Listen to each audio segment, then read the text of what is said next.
Meu nome é Maria Ângela Piovesan Savastano, mas eu sou conhecida como Ângela Savastano. Cheguei aqui em São José dos Campos com praticamente 13 anos, quase 13 anos. E vim para São José porque alguns anos atrás um tio meu havia morrido aqui em São José dos Campos, falecido aqui com tuberculose. E a minha mãe já conhecia a cidade, porque ela vinha constantemente visitá-la aqui. E nós morávamos no Rio de Janeiro, em Campo Grande, que era um bairro, subúrbio do Rio, muito movimentado. Então nós vivíamos aquela vida turbulenta de Rio de Janeiro. Depois nos mudamos para uma outra cidade mais perto do centro, mais atribulado ainda. E nesse período é que minha mãe vinha constantemente a São José dos Campos visitar o irmão e ficou conhecendo a cidade. Quando o irmão morreu, logo após a morte do meu tio, ela também teve uma depressão. Ela era funcionária da LBA na época, e então resolvemos nos mudar para uma cidade tranquila, pacata, que não tinha poluição. E ela então optou por São José dos Campos, que era a cidade que ela conhecia. E veio toda a minha família, menos o meu pai, que não quis vir, não podia vir na época, e eu que fiquei de segunda época numa matéria lá, acho que foi em inglês, ou latim, parece. Então tinha que fazer a segunda época lá no Rio de Janeiro, então eu fiquei lá e cheguei aqui, minha mãe já estava instalada aqui e tudo. Mas como eu já falei, naquela época, 1945, a minha infância passada no Rio, a gente tinha muito preconceito contra São Paulo. Era comum a escola se falar mal de São Paulo. Então todo mundo falava paulista, paulista é pedante, paulista é isso. Né? Então todo carioca metia o pau em paulista, criançada. E eu também, lógico, né? Já tinha um preconceito contra São Paulo. Então não queria vir de jeito nenhum para São José. Né? Não conhecia São José, não conhecia São Paulo, nunca tinha saído do Rio de Janeiro. E eu tinha preconceito. E então fiz tudo para ficar no Rio de Janeiro. Não queria vir, arranjei até a casa de uma amiga, que a mãe me aceitava em casa e tal, mas a minha mãe não abriu mão e foi lá me buscar. Eu vim meio amarrada para São José. E a única coisa que eu me lembro que quando eu cheguei em São José, eu vim com a minha boneca. Eu era criança ainda, né? Então vim com o meu bebê e ali era a minha salvação, que era o meu boneco. E eu vim de trem, que antigamente a condição para chegar em São José era trem.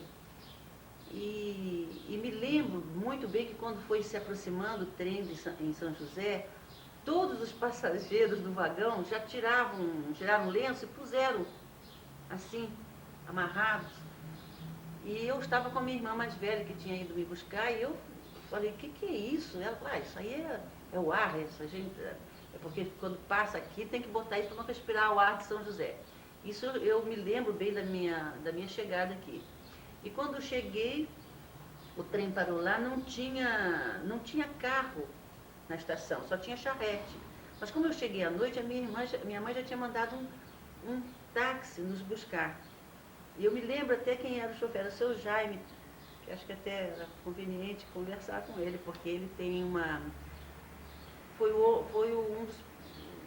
das primeiras pessoas aqui que tiveram um táxi aqui em São José. Então, a minha irmã combinou com ele para ele dar um girozinho pela cidade antes que eu chegasse, né? Mas ele só passou onde tinha asfalto. A estrada Mário Galvão era de terra. E eu me lembro que eu já não gostei aquela estrada comprida, né? Até chegar ao cemitério, mercado. Então cheguei em São José, assim, no anoitecer, e gostei de São José logo no começo, porque eu até contei num artigo que eu escrevi no outro dia, que eu cheguei assim, minha mãe estava mal acomodada, numa casinha ali na Major Antônio Domingos, as casas eram todas pensões, ou que tinham sido pensões, então não tinha casa assim disponível para ser alugada. Minha mãe alugou uma casa provisória na Major Antônio Domingues, e eu me lembro bem que a casa era toda de tijolo. Ela era uma casa boa, mas ela tinha conforto, mas o chão era todo de tijolo. E eu me lembro que eu achei aquilo meio estranho, aquela casa assim toda de tijolo, o banheirinho era ainda para fora da casa, não era conjunto, assim, era uma casa grande. E eu não gostei da casa, não gostei da rua, não gostei de nada, mas gostei de uma bicicleta que estava em frente à minha casa. Tinha uma bicicleta, porque antigamente deixava as bicicletas dormir na rua. Não tinha essa preocupação de guardar, não havia ladrão em São José, né? Então a bicicleta estava ali na calçada ali, eu só botei meu boneco lá dentro e peguei a bicicleta e fui passear em São José dos Campos à noite. Essa é a minha chegada aqui em São José. Foi muito bom. Bom, aí cheguei, mas eu cheguei nas vésperas do início das aulas. Eu cheguei no comecinho, daí uns dias minha matrícula já estava feita, tudo aquilo, né? Eu já cheguei, já tinha passado, felizmente, na segunda chamada lá. Então eu me matriculei no terceiro ano. E para mim foi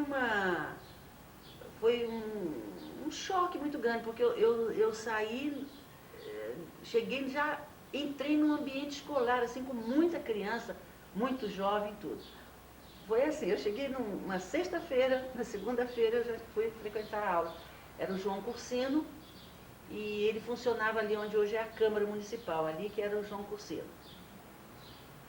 Eu me lembro que quando eu levantei cedo para entrar na escola, para ir para a escola, eu levei um susto, porque a casa, eu não enxergava o portão da casa.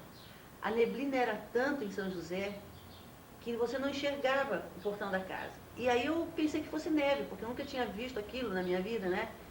O Rio de Janeiro, a gente só vê nuvem em cima de morro, né? Quando vai no Corcovado.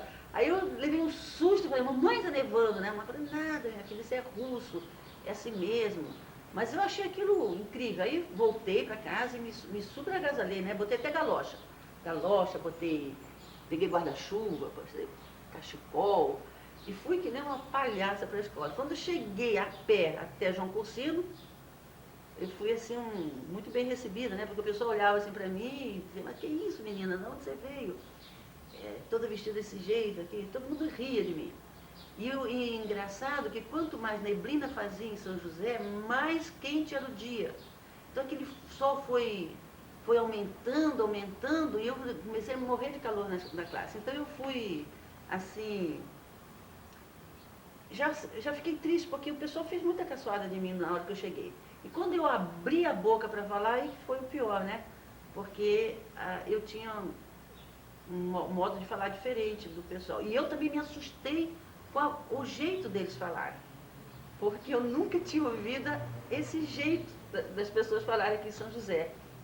Eles falavam com essa pronúncia própria aqui do Vale, né? E eu então fiquei assim apavorada, mas eu fiquei apavorada, eu achava que todo mundo era analfabeto. Como é que falar? Para mim era errado, né? Hoje eu tenho um conceito diferente disso, mas eu me assustei bastante. E mais susto eu levei quando entrei na classe, porque o meu professor, que é o professor, foi meu primeiro professor que eu entrei, que eu conheci, o professor Jorginho. Vocês já devem ter também conversado com a família dele, era professor de desenho, mas ele era desse professor, falava mais carregado ainda. E eu me lembro que quando ele falou a palavra sol, eu tive vontade de chorar, que ele falou o sol, não sei mais o que, eu disse, meu Deus, onde é que eu estou? Aí foi um desastre. Cheguei em casa, abri a boca e chorar. Onde é que se encontravam as pessoas? No mercado, na missa e no cinema e nas lojas. Né? Então era um momento muito. Ninguém deixava de ir no mercado fazer compra no sábado e domingo, porque é onde a gente ia encontrar aquele pessoal todo, batia aquele papo, conversava, sabe, era diferente. Eu me lembro muito bem quando começou a mudar esse sistema de compras aqui em São José, foi quando começou a funcionar o COCTA, que antes de ser CTA foi COCTA, né? Centro de Organização do Centro Técnico Aeronáutico, chamava-se COCTA. Então, veio um pessoal diferente para São José. A primeira diferença que eu, como criança, senti foi a chegada desse pessoal, porque eles chegaram em São José com um comportamento diferente. Por exemplo, no mercado, eles não se portavam como os daqui, da região, que a gente negociava com o vendedor, a gente pichinchava, né? Mas tá caro, aquela coisa. Eles não perguntavam nem o preço. Às vezes eles compravam muito e pagavam e não pegavam nem o troco. Então foi assim como é que se diz? Um modo diferente de negociar, sabe? Eu me lembro bem disso. Aí as donas de casa de São José dos Campos, me lembro minha mãe, o pessoal começou a reclamar que a vida começou a ficar cara em São José, porque é, tinha mais procura, né? Tinha mais gente comprando e não estava com mais dinheiro do que a população daqui de São José. Então o comércio mudou muito, né? E assim, depois de uma outra etapa do comércio, foi quando apareceram, tiveram mais telefones, e aí as pessoas das lojas, principalmente das vendas, tinham o costume de mandar os empregados nas casas dos fregueses para fazer o pedido. Olha que coisa boa, não? Você ficava todo dia cedo, passava um garoto de bicicleta perguntando o que a gente queria para aquele dia comprar. Tanto para verduras, sabe? Ele já levava para o mercado a relação carne, isso, aquilo outro, e a relação das compras do armazém, feijão, arroz, aquela coisa toda. Então a gente dava o papelzinho para ele ia lá na venda onde a gente estava acostumado a comprar, a dona da venda, ou o dono da venda fazia as nossas compras, botava naqueles caixotes e mandava entregar pra gente, sabe? Era uma comodidade que a gente, uma mordomia. E aquela compra era paga no fim do mês. Você sabe que nunca mandavam cobrar pra gente. A gente, a gente que tinha que ir lá pagar. Eles nunca, a gente se mandasse cobrar uma conta. Mas existia uma ética, não é? Um comércio, uma idoneidade, tanto do comprador como do vendedor. A gente tinha confiança naquela compra e nós não se questionava nunca o preço das coisas, porque sabia que havia uma idoneidade do vendedor. Né? Então isso aí, meu filho, nunca mais. A gente teve isso. Mas era assim antigamente, a gente tinha esse tipo de relacionamento. E olha, até na escola paga, por exemplo, o Olavo Bilac, eu que tive muitos filhos, isso já bem para frente, né, quando me casei, que tive os filhos e tudo, meus filhos estudaram eles não cobravam também. Você já ouviu falar isso? Parece uma irrealidade, mas não é. Meus filhos entravam na escola e nós sabíamos que tínhamos que pagar a escola, lógico, dos filhos, né? Nunca veio uma cobrança da escola, mesmo quando a gente atrasava. Porque lógico que a gente atrasava, não é? 6 filhos em seguida na escola, às vezes passava 15, 20 dias, aí é que a gente nunca houve uma cobrança. Outra coisa bonita também, o leiteiro e o padeiro também, pão em casa, leite em casa, nunca cobravam.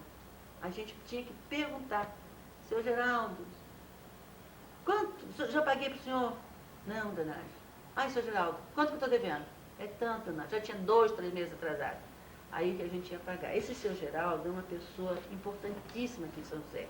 Ele foi um leiteiro que atendeu São José dos Campos, assim, quase todo São José dos Campos. Eu me lembro que quando eu fiz 25 anos de casado, minhas bodas de prata, eu fiz uma homenagem para o seu Geraldo no jornal. Porque esse homem era um homem assim, um exemplo de vida em São José. Ele começou a vender leite. Antigamente o leite era vendido em vidro, sabe? Era um vidro bojudo assim, com uma boca grande. Era vidro de 1 litro, tinha vidro de meio litro. Então ele começou a vender ele tinha uma espécie de carrocinha, um burrinho. Ele ficou anos com aquela carrocinha vendendo leite. Depois ele parece que conseguiu um pouco de dinheiro, comprou um carro, uma Kombizinha, mas já tinha Kombi. E aí ele passou para a Kombi. E aí ele trabalhou, sei lá, uns 30 anos, só atendendo toda a família, né? Mas ele nunca na vida, nunca ele faltou um dia de entregar o leite na casa de ninguém. E uma vez ele sofreu um acidente com o carro e ele atrasou o leite. Todo mundo ficou. O que aconteceu? O seu Geraldo hoje não veio. Quando foi no final da tarde, ele chegou todo engessado, coitado, entregando leite para as pessoas. Ele tinha sofrido um acidente. Então, quando esse homem deixou de... E eu, então, quando educava meus filhos, eu citava sempre o seu Geraldo. Meus filhos, veja a responsabilidade do homem, da profissão, não é? Então, eu citava sempre o seu Geraldo, que era um homem idôneo, correto, cumpridor dos seus deveres. Então, o leite era assim, o pão era assim, a verdura era assim. Então, esse era mais ou menos o sistema de comércio de São José dos Campos. Bom, eu me lembro, sobre assim, a parte de salão de beleza, eu me lembro que quando eu vim em São José, havia um só, seu Ângelo. Ele era o único cabeleireiro que tinha em São José dos Campos, que eu me lembro. Assim, com salão, devia ter outras pessoas, mas com salão. Então, todas as mocinhas e as mulheres iam no seu Ângelo se arrumar, fazer aqueles permanentes elétricos, né, que a gente ficava com aquele negócio tudo pendurado na cabeça. Para festa, era sempre lá com ele. E eu me lembro que não tinha manicure. A manicure era a mulher dele. E só tinha um vidro de esmalte. Era engraçado que todo mundo pintava a mão com aquele esmalte. Sabe? Era a mulher do seu Ângelo que era manicure e ele era o único cabeleireiro. Depois, algum tempo depois, apareceu uma outra cabeleireira aqui na Avenida São José, que o marido era tuberculoso, coitado. Quer dizer, ele devia ser curado, mas era tuberculoso. Então já teve uma Antonieta, o nome dela. Então ela já dividiu a freguesia, né? Então ela já era uma pessoa mais assim, um salão melhor, já tinha mais cadeira. Então dividiu os fregueses. Mas o pessoal ia no cabeleireiro, era outro também ponto de encontro. Mas o ponto de encontro maior mesmo era o cinema. Você sabe que para ir ao cinema, você não ia na hora do cinema, você ia sempre um pouquinho antes, uma meia hora, uma hora antes, porque você tinha aquele momento de olhar, de flertar, de namorar, de conversar antes. Havia um encontro antes do cinema, no salão do cinema. Era o para todos, cinema para todos. Em cima, ainda tem, né, aquela parte de cima era a parte chique, onde iam as pessoas mais, assim, ricas da cidade, né, diferenciadas. Então, iam para a parte de cima, e a parte de baixo ia o povão. Então, aquele salãozinho, aquela antessala da parte de cima, era o ponto de encontro das pessoas, né. Ali, os namoros, os flertes, né, as conversas. Tinha que chegar um pouquinho antes. E era uma coisa engraçada também, que era tão hábito, um hábito tão forte ir ao cinema, porque não tinha muita coisa em São José, que as pessoas iam ao cinema, vamos dizer assim, umas 3 vezes por semana. E cada um já sentava na sua cadeira. Por exemplo, a minha mãe tinha um lugar certo, ela, eu e minha irmã. Então era aquela cadeira. Então, por exemplo, chegava as pessoas, cada um já ia sentar na sua cadeira, sabe? Então eu achava aquilo bonito, interessante, a gente podia... Nem que chegasse com a luz assim apagada, deixasse apagar a luz, eu sabia que aquela cadeira, mesmo no escurinho, estava vazia. A gente ia lá direto e sentava lá. E ali nesse cinema era interessante, a gente sabia quem faltava o cinema, porque a maioria era gente doente, né? Então a minha mãe tinha um hábito de dizer assim, fulano hoje não veio ao cinema. E a gente falava, porque ele não tossiu ainda. Porque quando sentava, era comum uma música de tosse no cinema. Então, era comum. Você ouvia aquelas tosses, sabe? Aquelas tosses secas de tuberculose, sabe? Então, um tossia de um jeito, outro tossia de outro. Então, a tosse também era conhecida. Então, minha mãe dizia, ó, fulano hoje, ó, fulano veio. Mãe, chegou, ó, tá tossindo. Tá? Era comum, você fechava o olho assim, se você escutava aquelas tosses no cinema. Para você ver a quantidade de gente doente que tinha em São José, né? Chegava a aparecer nas ruas, no cinema, né? Ela era sentida a presença dos doentes nos lugares de São José. Acho que essa parte de cabeleireira era interessante, viu? As mulheres faziam aqueles permanentes, né? E se conversava também as coisas que estavam acontecendo, né? Na cidade, era tudo discutido ali no cabeleireiro. É uma cidade do interior. Para a gente ir para São Paulo, era uma viagem. Eu me lembro que minha mãe, quando ia para São Paulo, ela botava luva e chapéu. Olha, se é possível em 45 isso, né? Minha mãe botava luvinha, eu botava luvinha, porque nós íamos viajar para São Paulo. E para São Paulo, a gente ia pela Estrada Velha aqui em São Paulo, levava 5 horas de ônibus.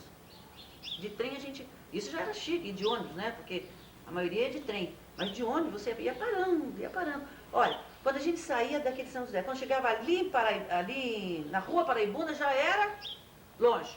Lá na... Sabe? Era longe chegar. A estrada Rio São Paulo era de terra. Então, tome pó, viu, meu filho? Come pó, entra. Então chegava em São Paulo, nunca ia e voltava. Levava 5 horas para chegar em São Paulo. Você imagina como era longe São Paulo. Tudo era longe. A cidade acabava aqui na caixa d'água praticamente. Não existia esse... existiam os sanatórios, Cetina Aranha, aqueles sanatórios mais afastados, que vinham quase dentro do mato, né? Mas o resto tudo era fazenda, aqui não existia nada. Eu me lembro quando começaram a construir aqui o Nova América, existiam uns eucaliptos lindos aqui na Avenida Anchieta, quando abriram a Anchieta, deixaram a plantação de eucalipto. Era a coisa mais linda. A gente vinha namorar nos eucaliptos, mas era só as mulheres, as meninas mais sapecas que vinham, porque era muito longe da cidade. Menina que vinha namorar aqui na Anchieta, nos eucaliptos, era muito levadinha da breca, porque já vinha de bicicleta, a gente andava aqui, a cidade tinha muita bicicleta. E praticamente a cidade acabava ali onde hoje é a caixa d'água, ali a Faculdade de Direito, tem aquela árvore que ainda tem ali, né? Ali foi o encontro de muitos namorados. As pessoas sentavam ali embaixo da árvore para namorar, trocar retratinho, as coisas boas, né? Agora passava dali já era muito distante, né? O primeiro curso de alfabetização, eu não me lembro, mas eu me lembro que quando eu era criança, já tinha uns 14 anos, e a minha irmã, que é mais velha do que eu devia ter uns 18, né? Ela é 5 anos mais velha do que eu, nós fomos convidados para... Pegava as meninas, as mocinhas que já tinham ginásio, né? Porque esse conceito de educação, antigamente era assim, as pessoas que tinham até o primário já eram pessoas consideradas com uma boa educação, até o 5º ano primário. Depois, quando entrava na admissão, puxa vida, era mesmo que estivesse fazendo um vestibular. Depois, quando tinha um ginásio completo, já estavam muito bem. Aqui em São José dos Campos, me lembro, tinha o magistério, não é? E tinha a escola de contabilidade. Eram os cursos superiores que tinha em São José dos Campos. Então, você veja, eu estava no ginásio e aí nos convidaram para dar aula para alfabetização de adultos. E o curso de alfabetização de adultos funcionava onde hoje é a faculdade, que era uma escola pública, né, uma escola primária. Porque antes de ser escola tinha sido a estação de trem aqui. Então, depois desativou essa linha que passava aqui, ali transformou-se numa escola. Se eu não me engano, era Ângelo de Siqueira Afonso, não tenho certeza. E ali, então, à noite funcionava o curso de alfabetização de adultos, onde eu lecionei criança e a minha irmã e muitas mocinhas da cidade iam dar aula para os adultos à noite lá na escola. Isso eu me lembro bem, porque eu já estava mocinha, né? E tinha bastante aluno à noite, e eu dava aula para essa turminha lá. Bom, São José dos Campos não tinha, assim, os rapazes em São José ou eram doentes, e os filhos de São José, os jovens, o que eles tinham que fazer? Ou eles eram professores, ou eram comerciantes. Comerciantes faziam essa escola de contabilidade e iam trabalhar no comércio. Então, essa era, vamos dizer, a rapaziada, a rapaziada boa de São José dos Campos. E não todos os rapazes que queriam fazer um curso diferente disso iam embora de São José, iam para São Paulo, como o meu marido, né, no colegial, já fez o colegial e já foi para São Paulo estudar em São Paulo. moravam em São Paulo, mas uma distância dessa, eles tinham que morar fora. Então tinham poucos os rapazes assim, em São José dos Campos, a maioria todos eram doentes. E os jovens eram poucos, tinha muita moça e pouco rapaz. Tanto que quando veio o CTAI, então tinha muita moça encalhada, sabe, em São José dos Campos. Uma moça, por exemplo, com 19 anos já estava encalhada. Não tinha namorado, não tinha rapaz e tal. Então a disputa era grande aqui. Quando eu cheguei em São José dos Campos, eu tinha o quê? Quase 13 anos, eu era uma criança, minha irmã que era mocinha, né? E eu então eu cheguei em comecinho de março para as aulas, né? E foi logo em seguida foi o carnaval. Me lembro que eu fiz o tal do permanente lá no seu Ângelo, para ir nesse carnaval. E o carnaval era na Associação Esportiva São José, lá perto lá onde agora é a diretoria deles, ali perto, na praça, perto da Igreja Matriz. Era o clube mais chique que tinha em São José. Então você subia uma escada e tinha assim, é o mesmo salão que tem hoje. Tem um degrauzinho assim para cima. E ficavam aquelas mesas onde ficavam as famílias. E perto da orquestra se colocavam muitas cadeiras para irem as pessoas que não tinham mesa. Então eu fui a esse carnaval, mas eu como era criança, a minha mãe se preocupava mais com a minha irmã, que era mais velhinha, que já estava namorando, aquelas coisas todas. Então, eu sempre cheguei na frente, porque eu ia aqui com o seu Sinésio Martins, essa família Sinésio Martins que tem aqui. Ele era muito rico, né, família, e as meninas dele tinham a minha idade. Então, ele me levava, então me levou antes, era assim, o pessoal ia na festa antes das 10 horas, não é que nem hoje, chega meia-noite. E assim, chegava 9, 9 e meia, nós íamos para a festa, e esperava a festa começar, o pessoal já estava na festa. Então nós chegamos na festa, a orquestra ainda estava afinando, mas já estavam todas as famílias sentadas, esperando o começo do carnaval. E eles levavam essas famílias mais ricas, como o seu Sinésio Martins, o Nelson Dávila, a família Mudar, esse Simão, da família do Tufi Simão, eles levavam para aquele lugar em cima, olha, sacos assim, esses sacos de 20 quilos, não, dessas alturas assim, de confete. Caixas e caixas de lança-perfume, aquela de vidro e de metal, sabe? E caixas e caixas de serpentina. E colocavam, porque cada um tinha sua mesa própria também, né? Cada um já tinha sua mesa especial. Então era só a mesa e ficava aqueles sacos atrás da mesa. Então era uma festa o carnaval. E eu ia cedinho com meu amigo Sinésio Martins, que era pai da Rosinha, e me levavam para a festa. Então quando chegava assim, meia-noite, eu já estava cansada de tanto brincar, né? E as famílias brincavam com o quê? Com confetes e serpentinas e esse lança-perfume. Então, quando chegou meia-noite, o salão já tinha um tanto assim de serpentina e confete no chão, teve que parar, né? Paravam, limpavam o salão, varriam o salão, juntavam a serpentina e os confetes para os cantos, para depois dar espaço para continuar a brincar. E era uma beleza o carnaval, né? Então, nesse carnaval, eu vi o meu marido pela primeira vez. Eu tinha 13 para 14 anos, 12 para 13 anos. E ele já era um homem. Ele já devia estar seus 19, 20 anos, né? Bigode, aquelas coisas todas, mas nem podia imaginar, né? Mas achei o homem mais lindo do mundo, aquele homem da lá, né? E assim de menina do lado dele, porque ele é filho de São José, não era tuberculoso e era estudante de medicina.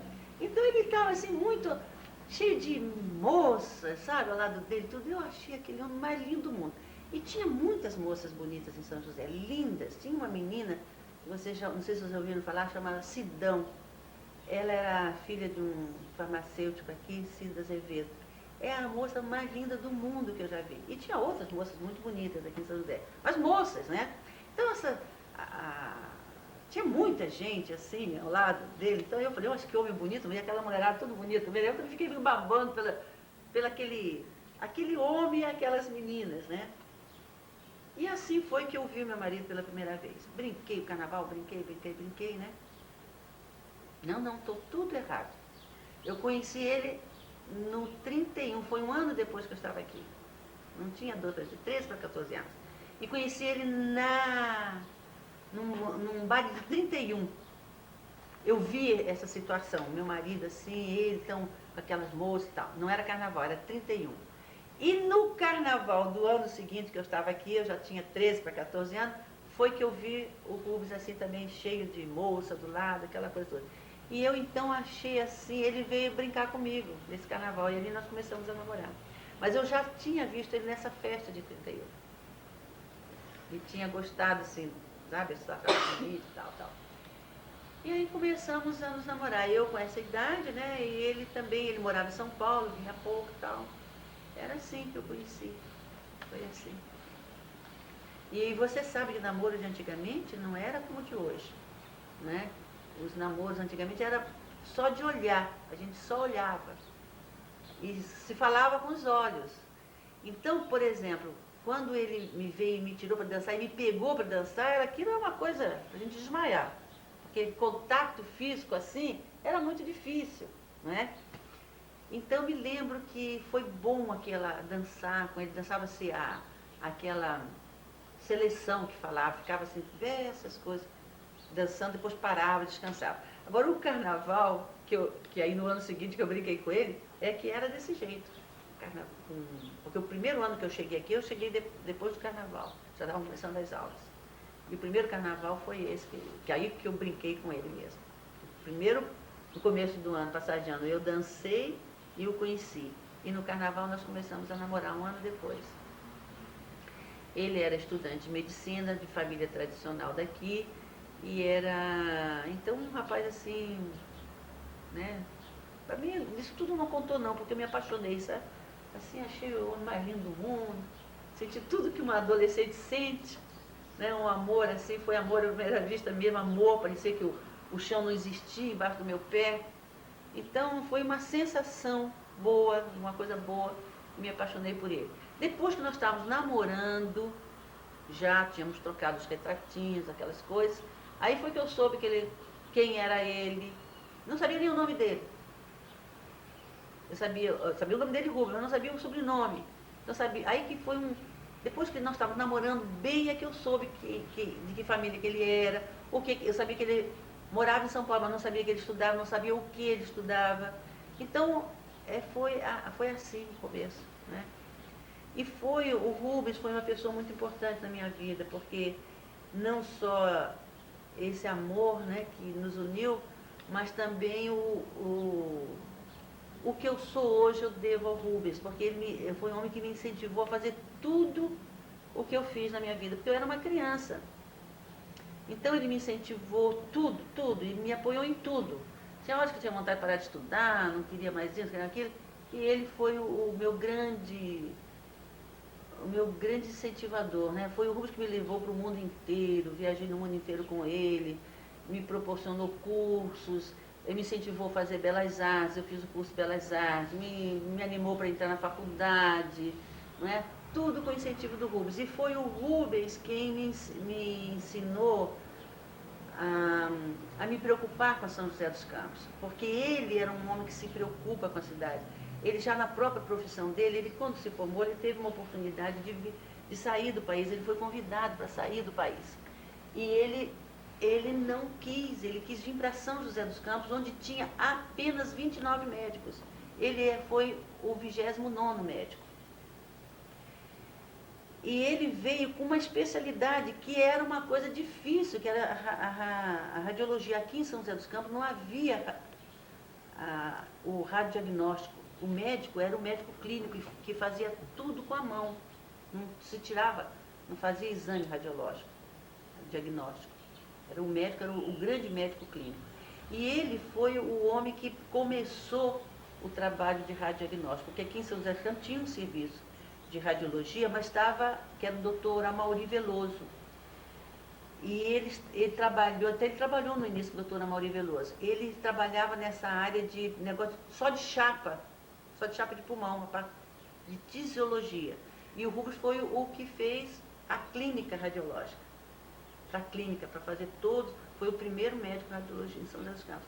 Então ele, no começo já, o Rubens se interessou pela cidade e foi trabalhar na Santa Casa, nós nos casamos, moramos em frente à Santa Casa. Então foi por essa, sabe, eu atendendo também a esse interesse do Rubens, eu comecei a me envolver com todos os problemas sociais de São José dos Campos. Então tudo isso que eu sou, realmente fomos juntos, mais por causa do Rubens. Porque ele que se interessava pela saúde da cidade, pela parte de educação, e me deu então essa chance de eu trabalhar junto com ele, né? E aí estamos casados há 40 anos, temos 7 filhos, né? 20 netos, todos formados, 6 casados, é só a Daniela que está fazendo faculdade agora. Então essa vida é uma vida boa. Sim, a Escola de Belas Artes foi assim. Como eu sempre estou pondo o meu aspecto, a minha problemática, né? Como eu me casei e logo fui tendo muitos filhos, porque é bom que a gente lembre que na época que eu me casei, em 52, não havia a famosa pílula anticoncepcional. Então, e nós também, as jovens naquela época, não tínhamos um preparo para um planejamento familiar nem nada. Eu sei que, talvez somando todas essas coisas, eu logo tive meu primeiro filho logo depois de casada, né? Um ano depois de casada, e logo em seguida outro, seguida outro, seguida outro. Então eu tive 6 filhos, assim, 10 anos de casada. Mas para eu me casar, eu tive que, como eu queria me casar, logo, né, eu abandonei meus estudos, eu estava fazendo magistério. Não fiz o colegial, fiz o magistério. Então ficou aquela falha dentro de mim, né? Eu me realizando como dona de casa, como mãe que eu era, e já participando na comunidade, mas aquela parte interior estava me fazendo falta, porque eu tinha interrompido, eu tinha anseios de continuar, terminar pelo menos meu curso e buscar as coisas que eu tinha interesse. Aí, como eu tinha meus filhos muito pequenininhos, eu comecei a fazer cursos dentro de casa. Então eu comecei a fazer curso de desenho, por exemplo, que eu tinha um jeito especial. Então meu primeiro professor de desenho foi o professor David Moura. Ele vinha em minha casa e me dava as aulas de desenho.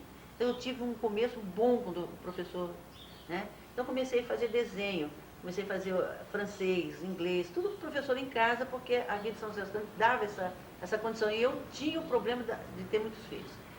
E aí abriu a Escola de Belas Artes São José dos Campos, né? E eu então me entusiasmei, porque eu já tinha um começo, eu já tinha viajado também para fora do país, já tinha outros interesses. Então eu entrei nessa Escola de Belas Artes. E essa Escola de Belas Artes durou 9 anos. Ela foi inaugurada aqui na época era o Veloso, que era o presidente. A aula, ela funcionou quase durante um ano na Faculdade de Direito. Depois nós ganhamos um espaço ali onde hoje é o shopping daqui da cidade. Ali tinha uns negócios de ônibus, que era da Poli, da família Poli, que depois pararam ali, ficou um lugar, um espaço que deram para a Escola de Belas Artes. E nós tivemos no nosso currículo os melhores professores do Brasil e do mundo. Para você ter uma ideia, que os professores da Escola de Belas Artes, por exemplo, o professor de geometria descritiva era professor do ITA. Era o mesmo professor que dava aula para os itianos. Os professores de anatomia eram os médicos de São José dos Campos, o professor Ricardo Eduardi, por exemplo, que ensinava toda a parte anatômica para os artistas, para os alunos. O professor de desenho livre era o professor Gudiliche, mais o professor de História da Arte, o professor de pintura, tudo eram pessoas que vinham de São Paulo e eram estrangeiros, pessoas de renome, que vinham dar aula. Então, a nossa escola foi uma escola, assim, incrível, sabe? Ela teve, assim, E ela era diferente, porque ela foi criada aos moldes das grandes escolas europeias, porque o Gudiliche teve aquela formação europeia e os professores dos básicos também. Então, nós tínhamos uma orientação muito boa. Mas, infelizmente, por problemas políticos, a escola foi fechada depois de 10 anos. sabe? Era uma escola municipal. E ela foi, mas ela viveu sempre em crise, porque mudaram alguns políticos durante esses 10 anos e que tinham interesse em fechar a escola, não sei mais o quê. Eu sei que nós passamos maus pedaços, mas o que deixou nos alunos, para você ter uma ideia, nessa escola saiu quem? Tacarambi, saiu o Cuno, saiu o Queiroz, saiu a Tolva, Montenegro, não é? Saíram nomes hoje representativos na nossa... Saiu aquele rapaz que tem aquela galeria lá, enfim, o João, enfim, foi uma boa escola e infelizmente foi fechada. E eu então entrei nessa escola justamente porque a escola funcionava à noite, das 7 às 11, de segunda a sábado. Você faça ideia como era essa escola. De segunda a sábado, das 7 às 11. E o curso terminava, eram 5 anos de curso. Então, quem fazia até o 4º ano tinha o básico. Mas para você fazer o 5º ano, ser professor, você tinha que ter o colegial, o 2º ciclo. Eu não tinha, que eu tinha terminado eu tinha interrompido o magistério, né? Aí o que me obrigou a fazer um ano de escola para fazer um exame com direito a ter esse 2º ciclo. Então eu tive que voltar a estudar, como eu não quis fazer o magistério, que teria que ser tempo integral, eu tive que pegar professores particulares durante um ano para prestar exame para me dar um diploma de 2º ciclo, para poder eu fazer o 5º ano da faculdade, da Escola de Belas Artes. E fiz. Nisso que eu voltei a estudar, e eu estava sendo, né, com tudo na cabeça, abriu a faculdade de filosofia em São José dos Campos, né? Aí eu prestei vestibular e entrei na faculdade de Ciências Sociais e sou da primeira turma e sou formada por aí. E aí continuou minha vida acadêmica, né? Comecei a estudar e tal, aquele negócio todo. Quando eu encerrei meu curso, me diplomei, eu fico grávida outra vez, depois de tantos anos. Aí interrompi tudo outra vez para poder voltar a estudar. Quando eu volto a estudar, aí eu entro em folclore lá em São Paulo, numa tentativa de me agilizar, tomar o ritmo de faculdade, outra vez que eu tinha ficado parada alguns anos. E aí foi que eu me enveredei pelo folclore e estou até hoje nessa área estudando, né? Mas foi muito positivo toda a escola, principalmente a faculdade. Nós tivemos professores muito bons na faculdade. Eu tive o Mainar de Araújo, professor de História, que é um nome consagrado, né? Professor Moacir de Souza, que foi diretor da escola, professor Vieira, Benatti, em Sociologia, quer dizer, são professores assim que a gente... E muitos professores de São Paulo também que vinham para dar aula aqui na faculdade. Bom, sem conhecer folclore, sem ter aquela preocupação em observar alguma coisa de folclore, na vida cultural de São José dos Campos, folclórica, nas manifestações de folclore, o que era muito forte aqui em São José dos Campos era o carnaval, porque o carnaval tinha manifestação folclórica no carnaval, porque tinha os blocos de rua, que é a parte folclórica do carnaval, era as festas religiosas, que eram as festas principalmente de Corpus Christi, onde faziam aqueles tapetes maravilhosos na rua, e olha, fazia no Vicentino Aranha, era o lugar onde fazia os melhores tapetes, eram os doentes do Vicentino Aranha. A cidade ia lá visitar os tapetes lá. Era Semana Santa aqui, porque tinha as famosas procissões, aquelas procissões de promessa, né, que vai com a velhinha acesa, e tinha aqueles cantos, aquelas coisas bonitas, né? E essas manifestações assim, religiosas e de festa, bom, folclore tinha tudo, né? Tinha a parte de agricultura, o comércio, como eu já falei para vocês, a venda de tudo isso era folclore. Mas eu não observei. Essas manifestações religiosas eram essas, né? Era bonito. Inclusive, tinha visita das pessoas nas casas da gente, assim, de época de carnaval, passando trote, sabe? Era bonito. Agora eu tenho uma observação mais apurada, eu vejo folclore muito melhor agora em São José, não é? Porque agora eu busco esse folclore, então eu estou vendo aí. Mas o que eu me lembro naquela época era forte, era isso, mas devia ter coisas mais, né? Uma coisa que foi muito importante em São José dos Campos, ainda é hoje, são os caminhões leiteiros, né? Que era assim, onde levavam para a zona rural de São José todas as pessoas, as comunicações e tudo. O caminhão leiteiro é uma coisa que a gente devia se interessar, porque foi de papel importante aqui em São José, esses caminhões que carregavam os latões de leite e levavam pessoas e compras e tudo também. Isso eu me lembro bem, né, desse aspecto. Eu diria assim que eu sinto na população joseense, principalmente essa população assim com quem eu convivo, um pouco de desinteresse pela situação da cidade, sabe? Eu pertenço a clube de serviço,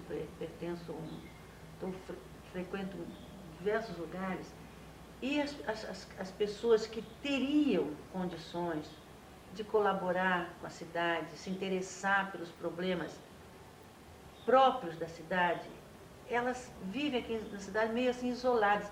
Elas fazem assim, ficam assim meio fechadas e deixando acontecer as coisas.